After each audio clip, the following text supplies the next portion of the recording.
India is set to acquire a second Russian Akula-Class nuclear-powered attack submarine, a deal which was undisclosed when Prime Minister Modi met the President of Russia, Vladimir Putin, in Goa last week. The submarine, which will be acquired on a lease, is critical for the Indian Navy, which needs a nuclear submarine available until its own nuclear attack submarines presently being developed are operational.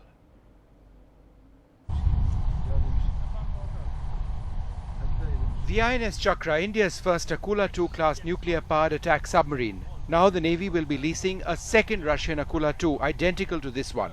An agreement was arrived at but not announced in Goa, where India and Russia worked out defense deals worth more than $5 billion last week.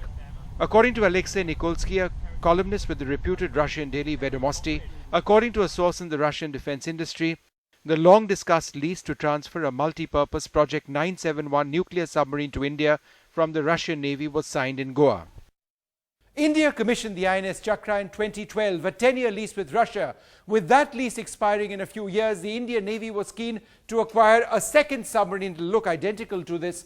Now, the second submarine of the Akula-2 class will do two things. It will track Chinese nuclear submarines now regularly deployed in the Indian Ocean, and also protect India's indigenous ballistic missile submarine, the Arihant, which is in the process of being inducted.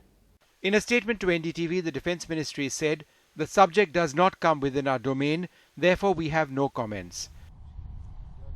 Once the contract is signed, the new Akula-2 class submarine could be deployed with the Indian Navy between 2020 or 2021. Vishnu Shom for NDTV.